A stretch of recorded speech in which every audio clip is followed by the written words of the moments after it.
到，在刚刚老师特别提到了，在科技上面，在工业上面，在这几年呢，其实看到美国跟中国之间是有对垒的，但现在双方这一些是问题，到底能不能够先摆在一旁？因为呢，两边还是有很多合作的契机嘛，双方也都认为高湾互访很好啊，但是大家一直在想的拜习会到底什么时候能上演？有一些说法是说9月的 G20 现在正式流标啊，原因是因为习近平已经告诉你了，我不会去印度的 G20 峰会。然后呢，拜登就说我真的好失望哦，因为呢，他觉得自己还是会去见他，时间点当然就可能往后挪啦。11月旧金山的 APEC 会议，这一次如果习近平不是 G20 的话呢，可能是第一次中国的领导人没有出席 G20， 他派的是李强来去参加。那换言之，这代表是什么样的意味呢？很多人对于习近平这个动作有很多的推敲，但回过头来 ，APEC 有没有可能真的有拜习会？因为大陆国安部这边呢，他们其实有一些暗示了。他们说什么？他们说不会因为几句漂亮话就放松警惕，要实现巴厘岛到旧金山。因为上一次见面在巴厘岛嘛，他们觉得美方必须要拿出足够的诚意。那换句话说，就是不是还是有变数？因为现在呢，他们的想法就是这样，美国就是新的2手策略嘛。本来呢，他们讲的是接触到遏制，但现在呢变成是竞争到管控竞争。但不管怎么说，这2句都还是有什么有竞争。那这样的话，到底你的竞争手段真的已经 show hand 了吗？还是你后面还有呢？对中方来说是认为美方是不是真的有善意、有诚意，想要来跟他交往？近期你可以看到了善意的部分是什么？是他们派了很多高官来，他们都说我们要跟中方来强调，我们不是呢要刻意的来针对他，我们其实想要跟他有更多谈话的内容跟契机。好，包括雷蒙多他也强调啦，90%的商业往来都不是跟国安有关的。好，可问题是呢，先前你们对于台湾这边有对台军售啊，对我们军事融资等等，这一些基本上呢，都是在大陆来说是属于红线的状态。真的两边可以好好坐下来再继续谈吗？这个大家要开始打一个问号了。后续呢，则是科技战的部分，原因是因为现在在华为等等相关的科技制裁，很多都还是没有松绑的，但是这些禁止真的能够禁住中国的科技发展吗？华为最新的这个 Mate60 Pro 手机现在呢已经有被很多人拿起来拆了啊，很多的这个讲解啊，可能你比较不那么幸福，但接下来这个可能很多外国人会买单，因为这是 Bloomberg 他去请 Tech Insight 的这一些的工程师来拆解的。然后呢，他们这个 Tech Insight 的副董事长就直接讲了，他觉得啦，这个手机对中方来说是很重要的一个宣告，原因是因为他用了中芯的一个新的晶片，那而且呢是最先进的7奈米制程技术的晶片，所以表示说他们自己已经解决了7奈米的良率问题。然后再来一件事情是，你把里面拆开来看之后，会发现90%他们所用的这一些物件呢，通通都是 Made in China， 里面有46家的大陆厂商参与制作。换句话说，整只手机几乎都他们自己做的，以后就不用怕被卡脖子了。然后呢，再来是什么？再来是你会问，出来了，那要有人买单啊，消费者买单才算数啊。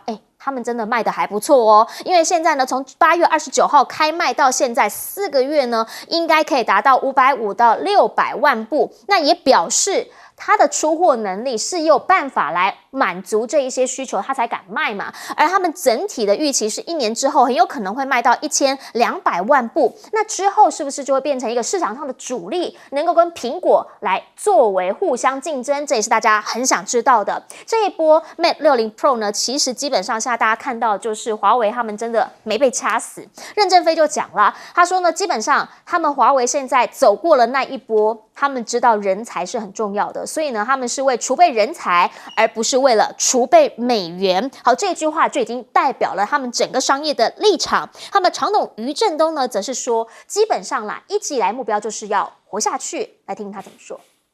华为现在的战略目标就是活下去。我希望能够大家一起来分工协作，来共同发展。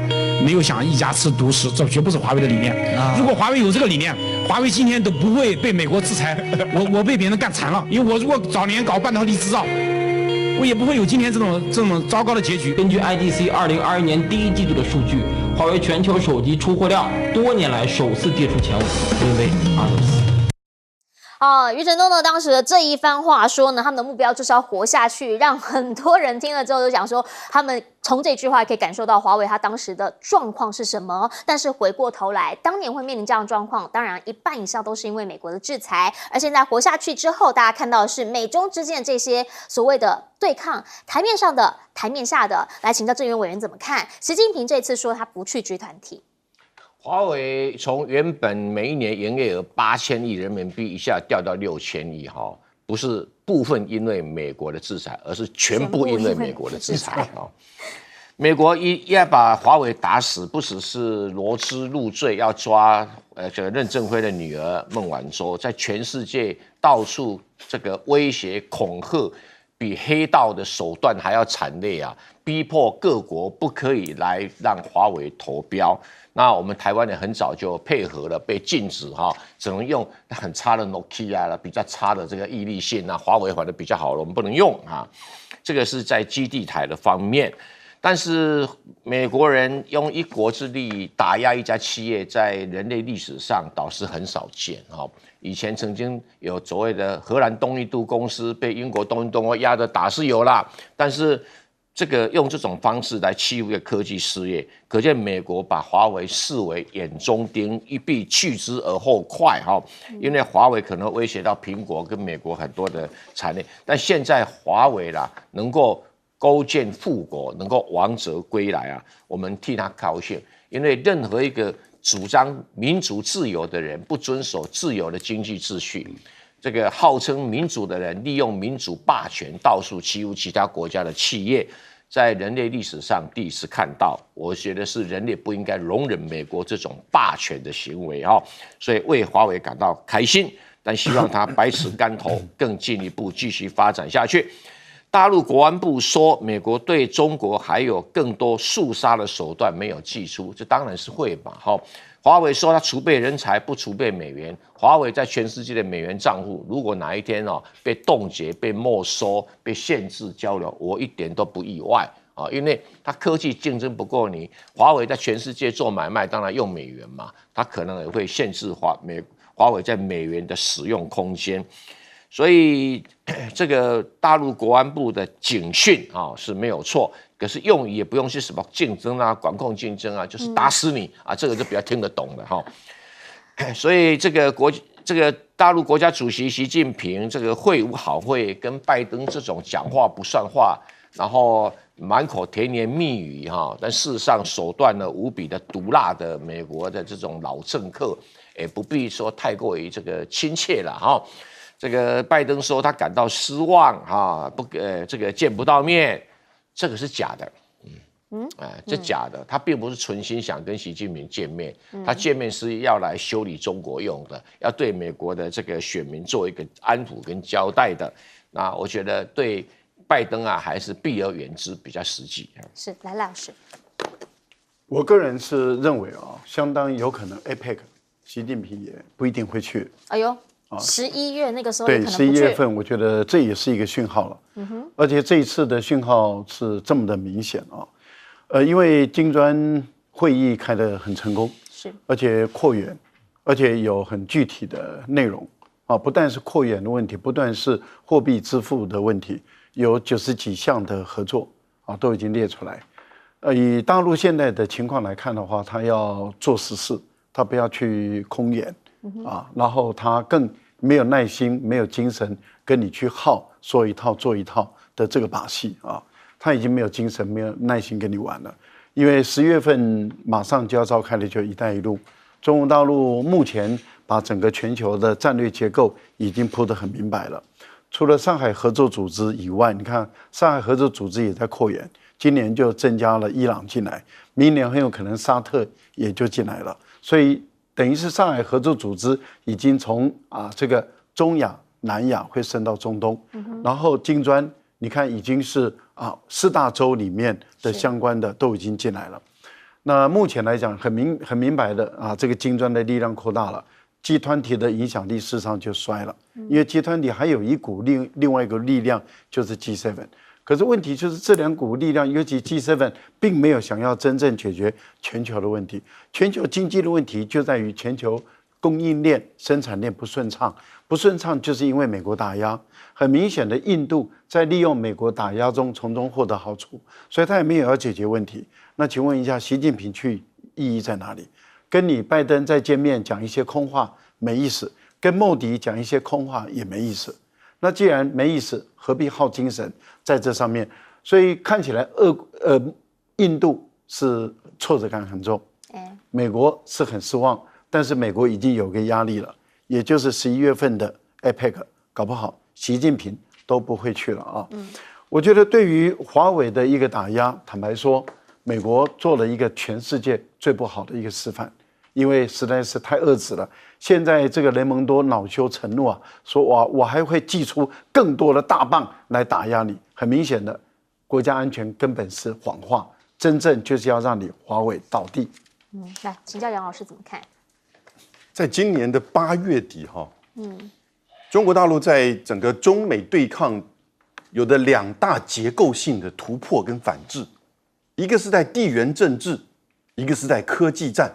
是整个中美的竞争的态势，大家已经当然都很清楚，甚至我们讲中美的对抗，全面性的。但是呢，在地缘政治上，8月24号金砖国家的扩大，而且他要求所有的这些将来11个国家的财政部长要研议一个就是本国币的交合作平台，还有呢交支付的这个系统平台，那就是挑战美元霸权。所以从地缘政治到美元霸权，金砖国家的这个8月24号的发展，跟过去每一届的峰会完全不一样。这是改变世界秩序的，改变美国秩序的。8月29号，隔个5天，华为的 Mate 这个60 Pro 就代表什么？在整个4年来的美国对中国的科技战，它开始做突围反制了。你不卖我的任何的东西，结果我用7奈米，现在被证实是7奈米了，我就可以做到5G 的功能，而且还可以打卫星电话。美国不知所措，连台湾的厂商部分参与、没有参与的这些晶片制造商，现在都已经紧张，因为整个华为的供应链将来一定会以中国大陆厂商为主，我们可能会逐渐的减少对中国大陆市场。美国更紧张。所以在这样氛围之下，你说马上在这个礼拜9月9号、9月10号，习近平去见在集团底去见拜登，不是很奇怪吗？对不对？尤其拜登之前还骂习近平独裁者，还说中国的这个经济是定时炸弹。然后呢，集团体本身其实是2008是美国找来去支持美国金融秩序的一个扩大版的 G7。讲句实在话。那现在我都另起炉灶，全球南方国家在金砖组织、金砖国家，而且明年就会挑战你美元霸权了。我华为都已经这个等于是荣耀付出了，我这个时候去见你习近平没有必要。但是呢，大国之间的对话、部长之间的沟通以及民间的这个往来没有问题。所以我是觉得。这一次他选择不去集团体是正确，倒不因为是中印关系，甚至尤其是在中美跟就是说大的结构。那至于 APEC 有没有可能性是存在，但是呢变化还是很多。他们2个的见面与否，变化还是很多。中美之间这2个大朋友要怎么样的交往，可能会对于跟他们在旁边的这些小弟们呢，大家会想知道一下。你们温度可以先告诉我们一下，风向先讲一下吧。好，为什么？因为美国先前不是在这个大本营这边跟日本跟韩国看起来3个人站在一起就是哥俩好，就是兄弟一场。但现在兄弟一场还是什么各自登山努力啊？譬如说你日本现在因为排放这个核处理水有人说核废水，有人说核污水的问题跟中方闹得不愉快，那很多大陆客说我不去日本玩了，韩国跳出来了，这蛮有趣的哈。来，韩国跳出来说什么？说你们不去那边玩没关系，欢迎来我们这边玩。我们丽都我们有超过200家店机场退税，还免签证、免手续费，这些不就是在抢陆客吗？不去日本的，快点来我们这边。大家就说当时手牵在一起，现在怎么是第一个开刀的韩国现在基本上他们自己真的内部有蛮多的问题。好，光是这一次这个日本排放这个核废水这件事情，他们的在野党党魁已经开始绝食示威第6天了。他说要反抗的是暴政。好，可问题是这样真的能够来唤起他们的在野党，也就是尹锡悦政府的注意吗？尹锡悦感觉上没有要变现在很多人开始在问了，说尹锡悦啊，你先前的这些立场，现在的民调都不会让你想要变吗？可是你看看，在一审啊，之前这个尹锡悦这边有一个所谓的特别活动费啊，甚至电影费、伙食费，好像都开始来报申诉等等的问题。这一些呢，现在法院裁定说必须要向国民公开。尹锡悦除了有他自己的这些财务等等这个费用支出是不是真的合规合法之外，他还得跟大家讲，在整个守护韩国国民的食安健康的时候，你做了什么？他讲的是大家应该要对反国家行为，什么样来应对反国家行为？就是国家这边他们已经决定了这些事情了，那你是不是不要站在国家的反对面这个对立面呢？目前基本上日本是已经很明确了，他们的讲法就是说他们要来告 WTO。 好，但问题是什么？问题是中国方面说我们早就已经通报啦，彼此之间要上报 WTO， 但 WTO 真的能够帮他们解决吗？因为现在很明确的就是中方已经讲了，你不停止排放，我就不会进你们的水产品。甚至呢，他还追加了46亿元来协助渔业，说呢要把以后这些水产出口到哪里？你不吃，那我就给我的好朋友啊，像是台湾跟我们很好，美拜好，美国也跟我们很好，这一些我们就是好好的来出口给他们，请他们来帮我们买，因为他们都会相信嘛。而现在呢，渔业的援助金额也已经来到了223亿元了，强调不会让日本的渔民感到孤单。那大家就要问了，之后你出口到这一些地方来，那这一些地方的国家，好，我们很在意，因为有台湾有台湾这些国家，我们是不是真的会严格来检验呢？是不是真的会守护这一些地区人民的健康呢？日本现在基本上呢，他们也有点两难，因为岸田的在核处理水这件事情上面也让他民调不是很好，所以呢，岸田文雄他是希望能够跟中方这边直接对话的。本来 G20 想说跟习近平聊，现在人家不去了怎么办？没关系，李强会来，我也可以跟李强聊。好，东协峰会也要开了，我们也可以聊，只要能聊的我们都想聊。共同社这边讲了，有机会可能会有非正式接触啊，这5个字大家又想说会不会又是场边这边的突然不期而遇讲个hello 这样子的一个状况呢？其实啦，现在呢，中方已经有这个声音泄露出来了，可能会在峰会上头直接就不理岸田。原因是因为没什么好讲的，甚至呢还说李强可能会利用这个机会，当着东南亚还有南韩所有政要的面，大声的斥责岸田。有可能这么戏剧化吗？彭博的报道现在还没发生，没有人知道。好，可是呢，可以知道的是中方的立场很明确，因为先前呢，其实岸田有拜托他们日本国内跟中方比较好的大佬去访问去沟通结果现在大家都告诉他了，很难中方的态度就是很决绝，甚至今年内大家都很难到中国去访问。那这次该怎么解？请教政援委员。特别的是，第一个出来打他枪、打他脸的，感觉上是韩国因为当大陆游客不去日本的时候，韩国人马上说：“那来我们这里吧。”李强总理出席东盟的峰会，我认为应该站在一个道德的制高点，保护海洋是中国的基本立场。应该借这个场合，全世界都来关注，大力的批判、斥责日本把核污水排到太平洋。同时呢，如果去集团体，也一样的要发言。痛斥，甚至要提案，要遏制日本。尽管不会通过，但是无论如何，这个立场要摆出来，声量要放大，阶层要拉高。这一点不能让日本有任何喘息的空间。要不然，你日本把这核污水空运到东盟或者集团体，请这些国家领袖每一个人喝2000 CC 啊，拜登喝了以后，过了1年还在的话，我们大家再来检查有没有问题嘛。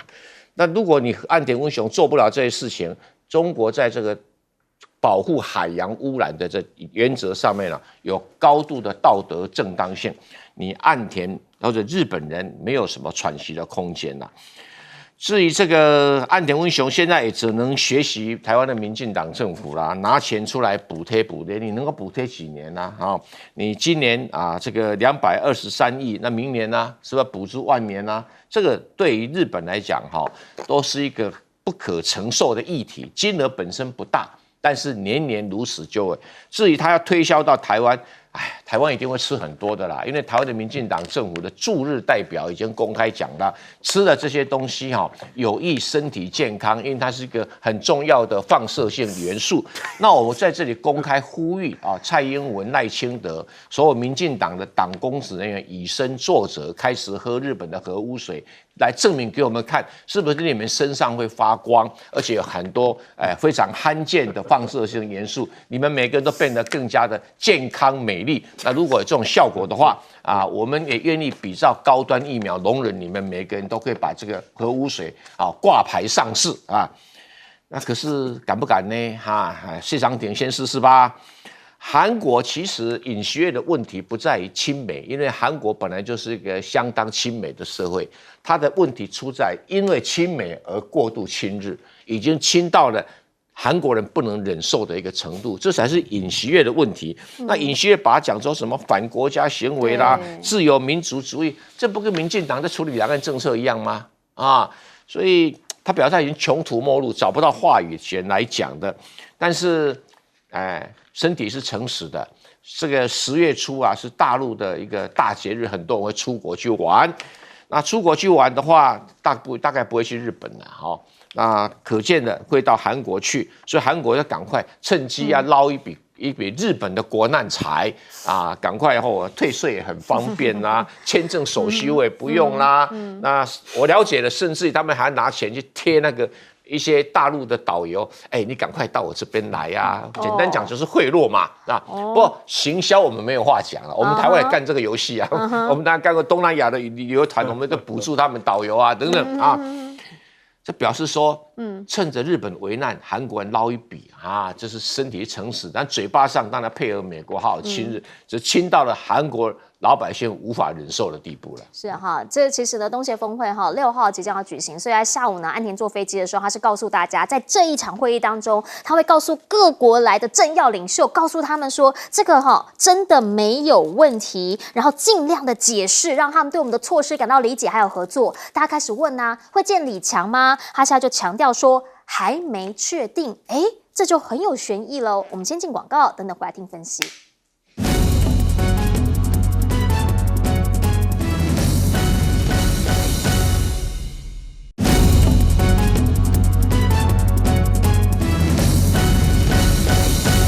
好，岸田文雄呢已经启程要前往印尼来参加东协峰会了。到底这一次，有没有办法好好解释一下日本的立场是什么？那他跟中方会不会有可能见到李强？来请教日本通杨老师。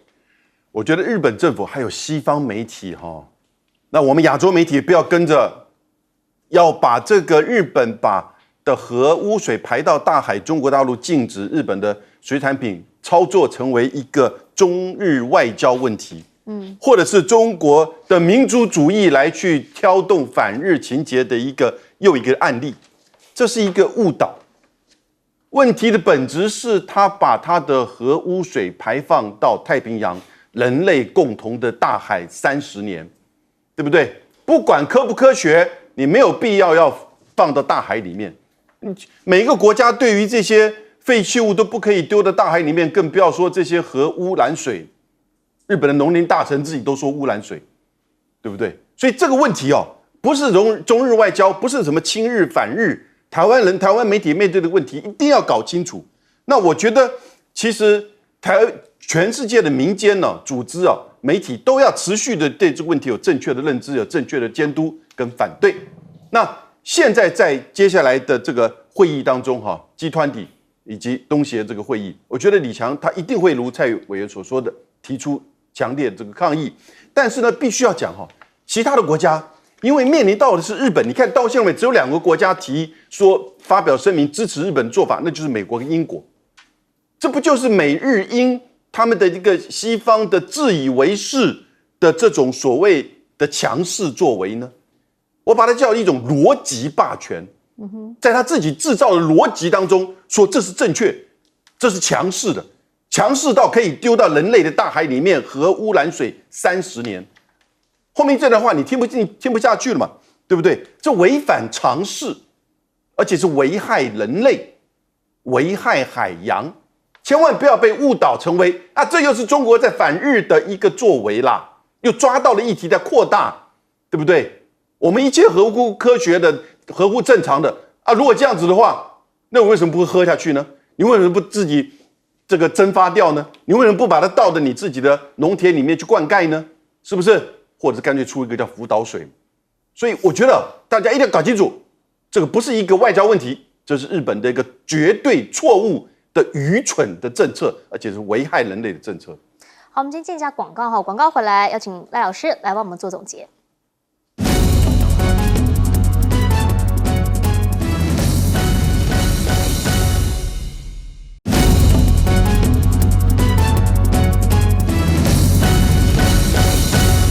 最后我们要请赖老师帮我们总结。现在看得很明白，韩国就利用大陆现在的广大的民众对于日本有情绪因为之前中国大陆对于日本其实也是释出善意，在上个月的时候也宣布75个国家76吧，这个团游可以到日本去，所以并没有要反日。所以我觉得，当日本或者是其他的媒体在炒作说大陆反日，那是完全错误的，没有要反日。可是我觉得日本人这样子盲目的、执意的，而且很固执的，一定要把这个核污水排出去的时候，引起大陆民众大量的反弹，不愿意或是取消去日本。韩国就利用这机会拼命要赚这个旅游财。可是不要忘了，当初韩国也是不反对、不支持，对日本排放这个核污水，就美国一个国家出来反对支持。那现在第二个就是英国，其他国家没有人站出来过。好，那我们看到现在日本宁可拿那么多钱去做补贴，也不愿意把这个钱里面拿一小部分去处理核污水，你就可以知道这是什么心态。难怪有些人高度怀疑东京电厂背后的股东有美国人，而且有人怀疑是美国是大股。现在目前来讲，《金融时报》有一次有揭露出说里面有美国的一些基金在里面。那当然3月以前的没有，但是3月以后的可能有，这个还有待查证。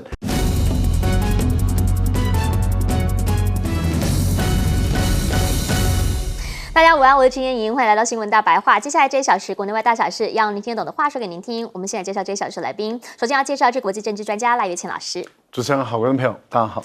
还有北京清华大学法学博士蔡正元。主持人好，大家好。还有前国安会副秘书长杨永明老师。叶莹好，大家好。一开始要先带你来看到的是在今天我们的总统又出访了。好，这一回呢 F16伴飞，他要去哪里？他要去史瓦蒂尼。现在呢，对史瓦蒂尼，我们友邦的总统是怎么称呼我们的他们的个政府发言人直接的讲了，我们是台湾共和国 Republic of Taiwan。好，这样的一个称呼，大家开始问了，不对啊。他不是中华民国总统吗？我们的友邦搞不清楚我们的国号是什么，这样是对的吗？外交部直接说这个叫做我们媒体自己在做文章，他特别强调什么？说3年前蔡英文总统连任成功的时候，他写的就是恭贺蔡英文总统连任台湾共和国总统，所以我们真的不用在这个时候拿这个叫细节来做文章。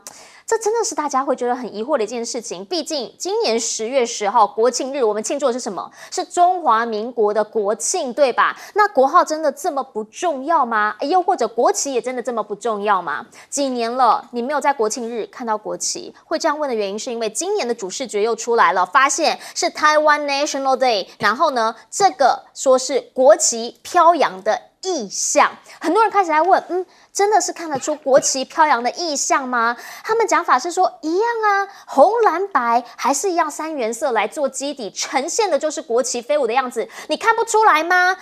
可是问题是，大家当怀疑他说，你为什么不放上 ROC 的时候，他说这一切都没有政治动作啦。侯友宜直接问了，说：“身为执政者，你是不是不应该带头抹灭国民？是不是应该告诉大家，我们就是中华民国呢？”民进党直接的讲啦，你们怎么现在在讲这些事情啊？他们的赖清德办公室的发言人甚至还直接讲了，难道只要不诅咒中华民国，国民党就不会选举吗？我们根本就没有改这个国号啊，是你们自己在讲这些事情的。其实现在对于中华民国，对于这个主权的意识，在台湾内部真的是有很多的说法，就连93军人节现在都有人有意见了。9月3号刚过去93军人节，现在呢，台湾基进党他们反对啦，他们说这个叫做中华民国本位，不是台湾本位。Excuse me， 我们现在不是中华民国吗？你出国拿的护照不是中华民国吗？你身份证上不是中华民国吗？什么叫中华民国本位呢？大家很多人听不懂。那在这样的一个状况之下，一个社会氛围，一个政府的领导之下，我们就想问了，未来真的发生战事的时候，大家应该要怎么样来思考？好，这件事情很重要，因为从明年开始，1年期的义务役开始要恢复，每年要有700位役男分发到外离岛了，也就是之前有什么金马奖，记得吗？以前在看那个报告班长不好意思，那是我小时候的事情电影的时候，很多人说抽到金马奖就会开始情绪会说要离家那么远什么什么的。好，现在民进党告诉你了，王定宇委员就讲啦，说拜托你真抽到的时候呢，你还得要知道说可以去外岛体验，还能增加收入甚至他还认为啦，基本上人数也许会多过需求，最后还得靠抽签才能如愿哦。他特别强调了，说你不想去好像也可以，不一定要去，是这样吗？那所以我真的不想去是可以换吗？毕竟中签率很高哦，每13个人就有1个人有可能会中金马奖哦。好，再来。他们还跟我们讲什么？何志伟说以美国、日本、韩国为例，你去外岛这一些比较艰难的地方来服役的话，以后找工作比较好找。可是问题是，他讲的也许对啦，可是他少讲了一个，美国企业呢抢军人，他们的前提是什么？是退伍军官，也就是说，不是每一个军人都是企业抢着要的。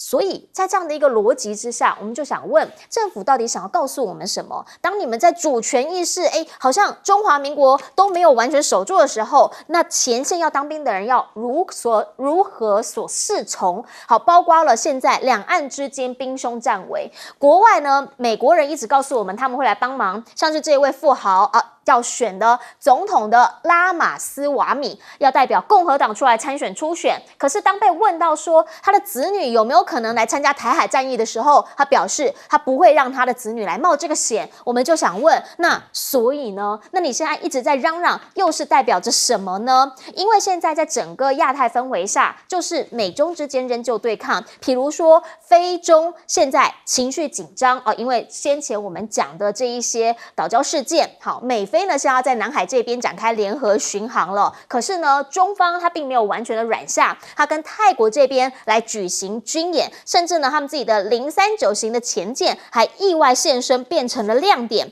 美中双方的军方高层前阵子告诉我们说，好像其实呢，他们有在所谓的印太防长会上面密会可是问题是，中国现在就直接讲了，说拜托，你讲的这一件事情跟我们理解的不一样，而且呢，基本上他们的讲法是说，这个还是有底线的，并不是完全的，就是跟美国讲的一样，一切解冻，一切回温，一切完全都可以让中美的气氛回到以前的那个亮点。那现在我们就想问，当时国际局势是这样的一个情况之下，台湾人应该要怎么思考？请教郑源委员。特别的是，现在呢，我们总统以中华民国总统身份出访友邦 F-16战机伴飞，但是当别人说我们是台湾共和国的时候，他说你们不要在这种细节做文章。我们不用掩藏，也不用故意遮掩，我们就打开天窗说亮话。中华民国对于民进党、基进党这些独派的政党来讲，它只是一个遮雨棚。如果方便的话，能够收就收起来；不方便的话，他就拿出来演示一下。那有时候要遮宇鹏的时候，他有时候会故意讲，比如外交部对外都称我们是中华民国台湾，他也不讲我们是中华民国台湾地区。换句话说，去中化对民进党来讲势在必行，而且他们似乎十足的把握。那为什么现在还不敢把中华民国的招牌拿掉？大概一怕美国，二怕中国大陆，所以他们在装模作样。那如果自己不敢改国号，有一些已经建交的友邦帮我们改国号，他乐在其中啊！你们干嘛要计较呢？他开心的不得了啊！他怎么要他更改？他不会要他更改了哈。但是如果有一个有建交的友邦称说我们中华人民共和国台湾地区，他就可能马上会发函纠正了。所以有友邦搞不好是他们拿钱给友邦，刻意来更改我们的国号，以便做对内宣传，让台湾老百姓先适应一下台湾共和国未来即将诞生啊，这个他们的基本的目的。所以有这个没什么稀奇啊。比如说像这个国庆的识别标志，本来嘛只有青天白日满地红，它应该加个绿的。哎呀，你看嘛，就表示台湾共和国正在诞生当中啊。希望他们期待有一天的绿色的旗帜能够把青天白日满地红啊全部都取代，这个不用讲假话，所以底下已经先改个英文叫台湾 National Day， 他哪一天改个中文叫台湾国庆日，你也不用讶异啊。好，那你侯友宜抗议或者其他抗议又怎么样？你选输我啊！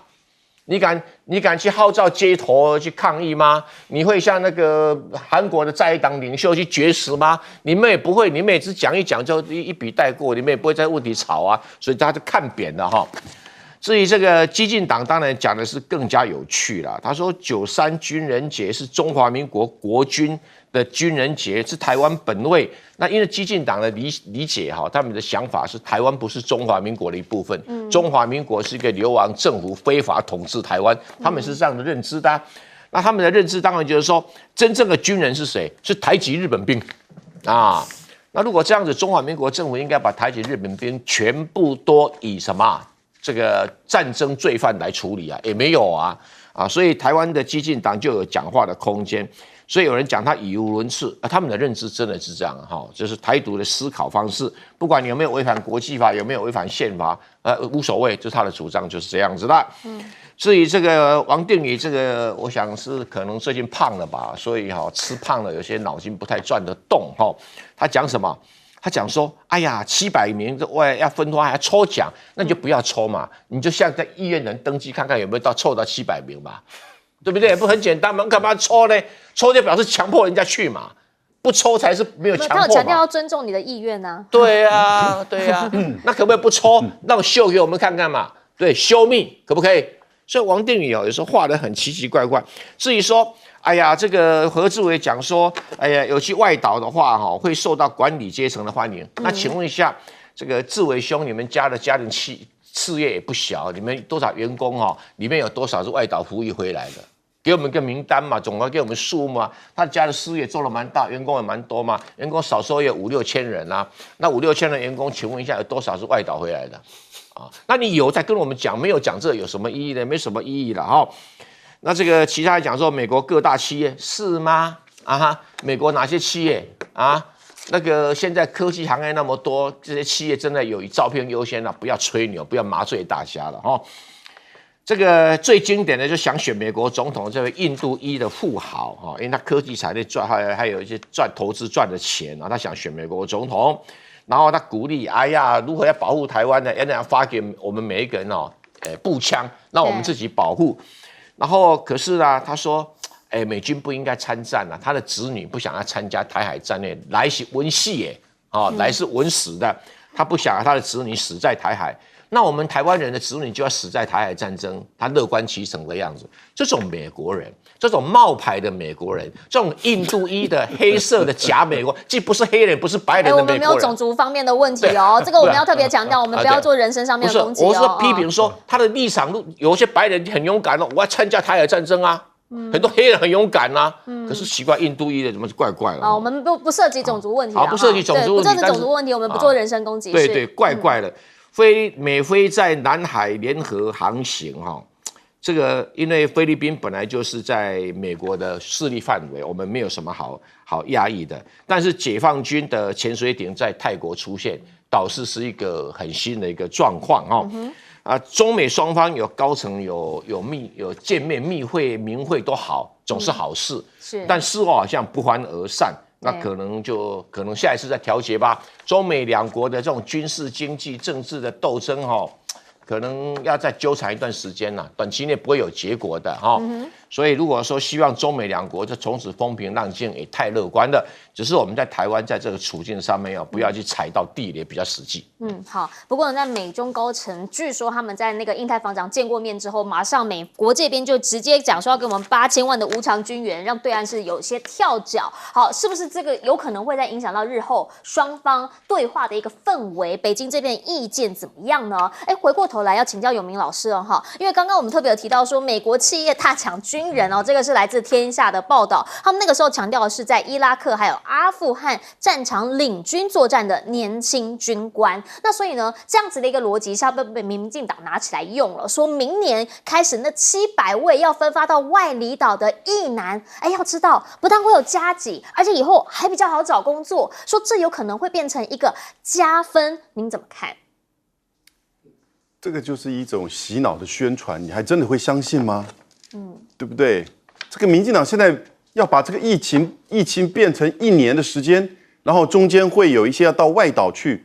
其实现在到外岛跟以前到外岛的那个，就是说紧张的程度是完全不一样了。我们那个时候当兵的时候抽签抽到外岛，那其实其他人都在感谢啊。但是呢，现在的这个情况更严重的是，我必须要讲，各位知道吗？在我们中华民国的政治发展史上，80年代到90年代的时候，有一个叫做宁静革命，那个是指李登辉，他从副总统到总统，然后到总统直选，到他后来退出国民党，然后呢成立台湾团结联盟的这个过程当中，有一些学者把它标为叫宁静革命但是呢，我觉得现在民进党正在做一个宁静的政变。你看每一次的这个国庆，各位有没有感觉到今年特别 Taiwan National Day？ 你中文怎么翻？你翻翻看，你翻对了，明年可能就会这个样子。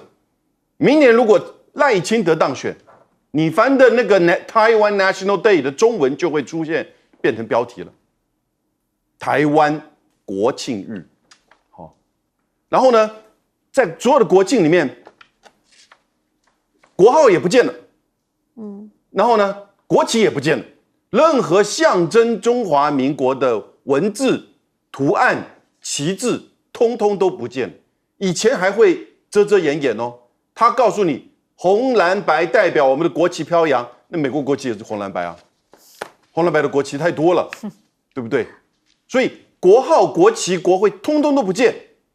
然后呢 ，Taiwan National Day 这么大的一个标志，这叫做宁静政变。可是各位，谁来奠基我们台湾今天中华民国？不管是战胜日本，整个安全的维护、经济的发展、半导体护国神山是谁带来的？然后呢，甚至民主化的过程不能被某个党整晚这个抱走啊！所以这现在你看到的是绿金分赃，然后呢，整个掏空台湾，我觉得蛮严重的。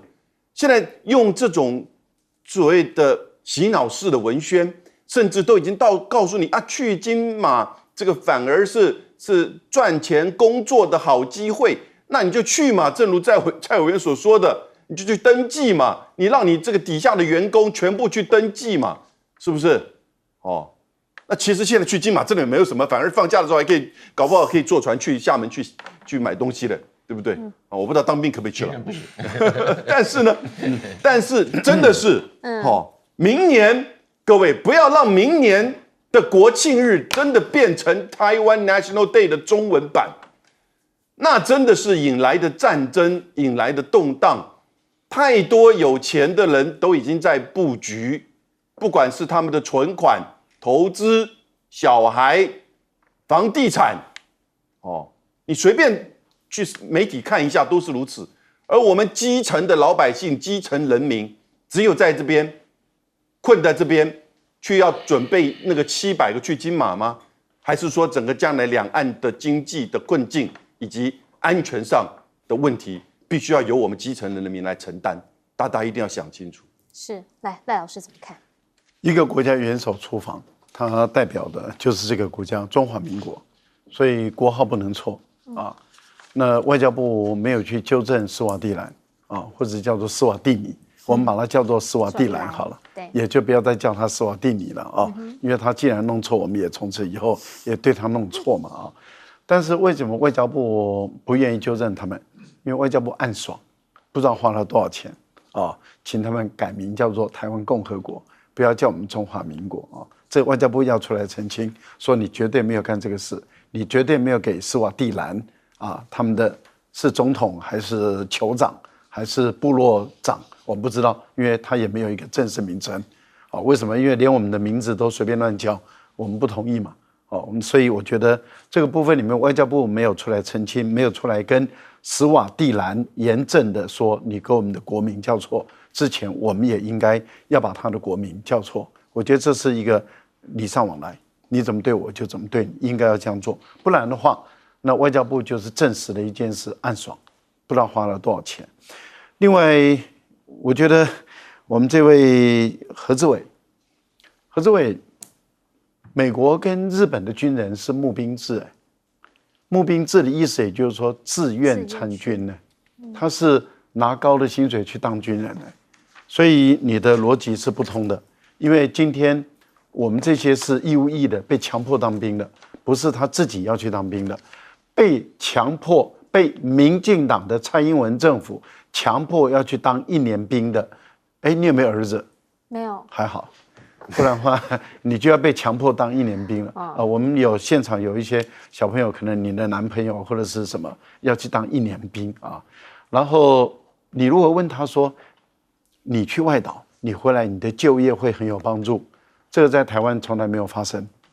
我自己在外岛待过很久啊。哦，就业没帮助是不是？哪里有帮助？你给我证明啊。何志伟，你给我证明，台湾我们去外岛当兵回来有帮助，一点帮助都没有。而且以前是几十万大军都在外岛啊，也没人有帮助，这是第一个。第二个，募兵制是自愿当兵啊，再强调哈，不要搞错了，连这点都搞错是不对的。然后王定宇，你更是胡说八道，你讲的根本不是事实。好，最后讲一个泰国的问题。泰国这个会突然间出现这个039B 啊，对，这个是因为去年啊，德国突然间宣布不卖那个引擎发动机给中国大陆，那中国大陆在这个时候就是去年3、4月间的事情，那大陆跟泰国就磋商，那也就是说德国不愿意把这个心脏卖给中国，那中国可不可以用自己的中国心？那泰国当时跟中国就有纷争，后来中国就跟他说，那用我们的中国心试看看嘛。